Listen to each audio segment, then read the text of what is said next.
Selamat datang di channel Trading for Better Life. Pada perdagangan hari ini, IHSG ditutup turun 1% lebih ke angka 4.854. Di video ini saya akan menganalisa saham BBRI dan beberapa saham lain yang saat ini berada dekat dengan daerah support di EMA 50. Apakah ada peluang untuk rebound? Yuk kita pelajari analisanya di video ini. Semoga analisa yang telah dibuat ini bisa bermanfaat dan membantu teman-teman dalam mengambil keputusan. Untuk teman-teman yang mau merequest saham untuk dianalisa, bisa like dan komentar pada postingan Instagram Trading for Better Life yang dipost setiap hari Selasa dan Jumat. Silakan baca sila dan ketentuan berlaku agar komentar yang teman-teman berikan masuk dalam pertimbangan untuk dianalisa. Dan bagi teman-teman yang belum subscribe channel ini, silakan tekan tombol subscribe dan nyalakan loncengnya agar tidak ketinggalan informasi dan analisa saham yang bisa membantu teman-teman mendapatkan profit yang konsisten di bursa saham. Support terus channel ini dengan cara like dan share video ini agar channel ini makin berkembang dan bisa membantu lebih banyak orang. Saham pertama akan saya analisa hari ini adalah saham Sido. Saham Sido hari ini ditutup turun 3% lebih ke harga 1.230. Bisa kita perhatikan di grafik, saat ini saham Sido masih bergerak sideways. Dan menariknya jika kita lihat Sido masih bertahan di atas garis EMA 50 dan 150. Jadi untuk saat ini jarang ada saham yang masih bertahan di atas kedua garis EMA ini. Dan memang dalam 1 bulan terakhir ini Sido masih bergerak sideways.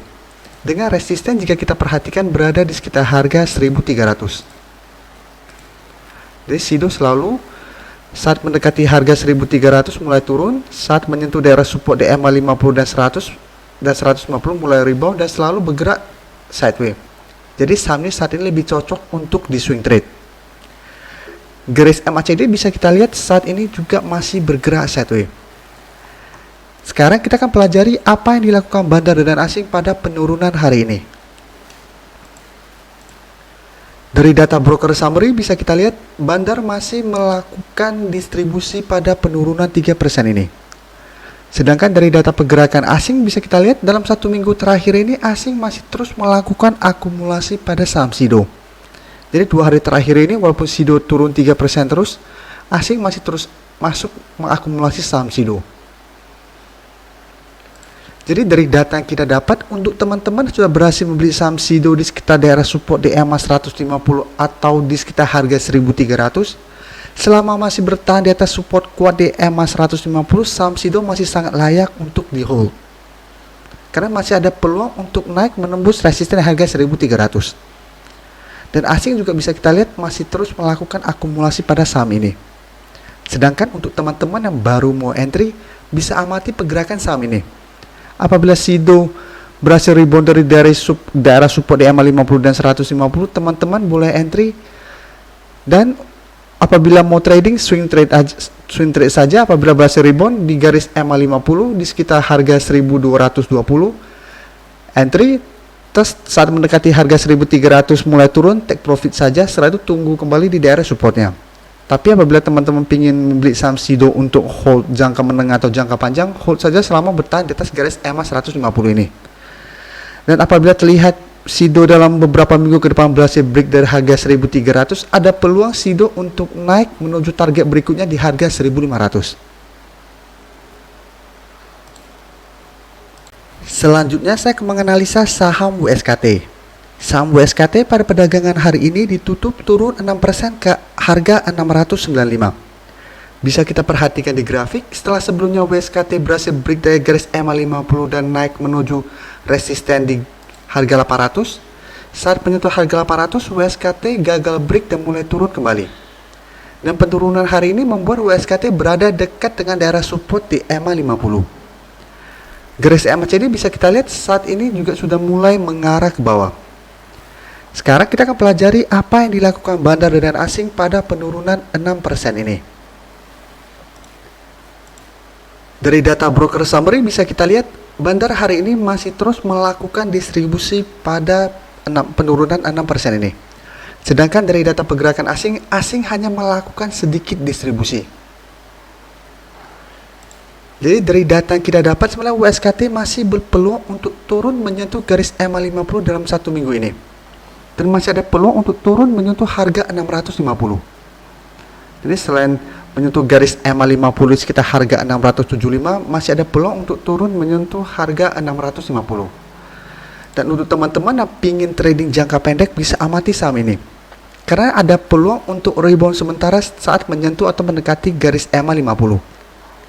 Jadi apabila teman-teman ingin entry, amati saja saham WSKT. Apabila terlihat rebound sementara, teman-teman boleh entry, tapi ingat hanya trading jangka pendek.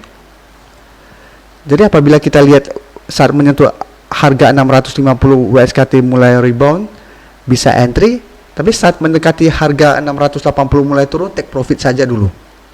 Karena sampai saat ini Bandar sudah mulai melakukan distribusi. Sedangkan untuk teman-teman yang sudah berhasil membeli saham WSKT di harga atas, selama masih bertahan di atas garis EMA 50, belum melakukan cut loss. Tapi dalam 1 minggu ke depan, apabila terkonfirmasi support di EMA 50 terlewati, sebaiknya cut loss, karena WSKT berpeluang untuk turun kembali menuju support di harga 550 di sekitar daerah sini. Berikutnya saya akan menganalisa saham BBNI.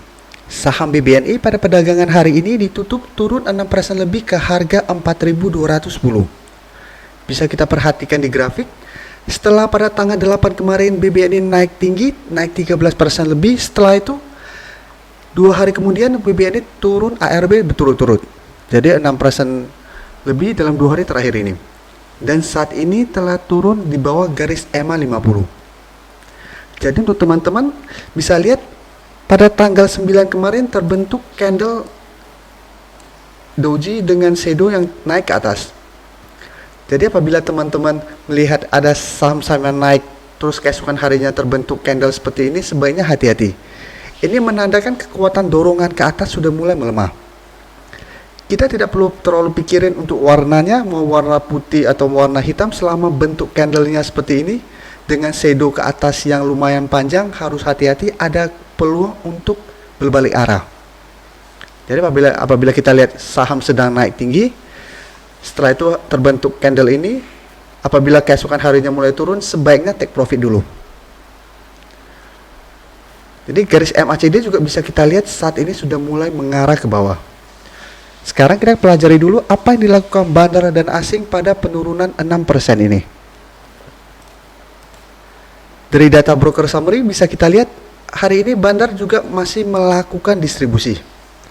Dan dari data pergerakan asing juga terlihat asing juga masih terus melakukan distribusi pada saham BBNI.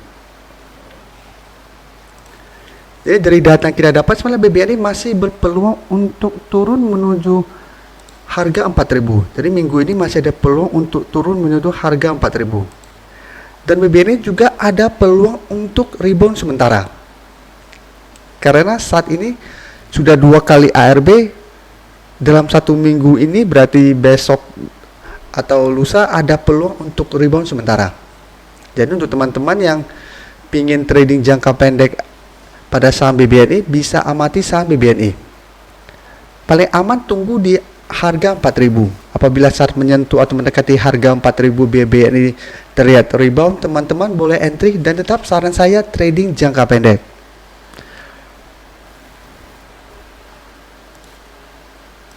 Saham terakhir akan saya analisa hari ini adalah saham BBRI. Saham BBRI pada perdagangan hari ini masih melanjutkan penurunan dan ditutup turun hampir 2% ke harga 2.970. Bisa kita perhatikan di grafik, saat ini saham BBRI berada tepat di garis support di EMA 50.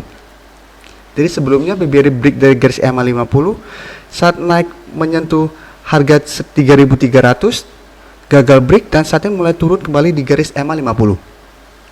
Jadi untuk teman-teman yang kemarin mempelajari video analisa saya pada saham BBRI sebelumnya, saya menyarankan untuk tunggu di garis EMA 50 kembali. Jadi pada saat mulai naik, untuk teman-teman belum entry, saya bilang tunggu dulu, apabila berhasil rebound baru entry. Dan saat ini BBRI sudah turun kembali menuju daerah support di EMA 50 ini. Garis MACD bisa kita lihat saat ini sudah mulai mengarah ke bawah. Sekarang kita akan pelajari apa yang dilakukan bandar dan asing pada penurunan hampir 2% ini. Dari data broker summary bisa kita lihat hari ini bandar malah terlihat melakukan akumulasi. Jadi pada saat penurunan hampir 2% ini, bandar masuk melakukan akumulasi. Dan dari data pergerakan asing bisa kita lihat hari ini asing juga masuk melakukan akumulasi. Jadi dari data yang kita dapat, besok BBRI layak untuk masuk watchlist teman-teman. Alasan pertama karena saat ini tertahan di garis support di EMA 50. Jadi ada peluang untuk rebound. Dan alasan kedua bisa kita lihat, bandar dan asing hari ini malah melakukan akumulasi. Jadi bukannya melakukan distribusi, tapi bandar dan asing malah masuk melakukan akumulasi dengan jumlah yang lumayan besar. Jadi apabila besok BBRI mulai naik kembali, teman-teman boleh entry, tapi ingat apabila masih gagal menembus harga 3.300 sebaiknya take profit dulu. Karena seperti saya bilang, selama ISG masih belum berhasil break dari harga 5.000, peluang saham-saham untuk naik tinggi sepertinya masih sangat kecil. Jadi untuk saat ini sebaiknya kita lebih disiplin, main aman. Apabila saham-saham kita mau entry berhasil rebound, kita entry. Saat gagal break dari resisten, take profit saja dulu. Karena saat ini duit cash lebih penting daripada saham-saham yang nyangkut. Jadi apabila profit, take profit saja. Nanti apabila berhasil naik lagi, baru kita entry juga tidak telat. Daripada kita berharap naik terus dan kita beli di harga atas, dan saat ini sudah mulai turun, belum tentu akan naik dalam waktu dekat. Karena seperti yang kita lihat saat ini, pada saat ISG turun hari ini dan kemarin, keluar berita atau keluar rumor-rumor bahwa akan terjadi resesi dan lain-lain untuk mensangkut pautkan dengan penurunan ISG ini. Ada juga yang mensangkut pautkan dengan kenaikan pasien-pasien COVID-19. Padahal kita tahu semua pada saat kenaikan ISG dalam 1 minggu terakhir kemarin, tidak ada berita atau tidak ada yang menyangkut pautkan dengan kenaikan tinggi pasien COVID. Padahal setiap hari kenaikan pasien COVID juga lumayan tinggi. Tapi ISG juga tetap naik. Dan pada saat ISG mulai turun, baru keluar berita negatif bahwa akan resesi dan lain-lain. Jadi untuk saat ini, saran saya tetap lebih disiplin. Jangan terlalu greedy dan jangan terlalu euforia apabila besok ISG mulai naik kembali. Terima kasih telah menonton video ini. Like dan share video ini bila bermanfaat bagi teman-teman. Dan support channel ini dengan cara tekan tombol subscribe agar channel ini bisa makin berkembang dan bisa membantu lebih banyak orang lagi. Terima kasih.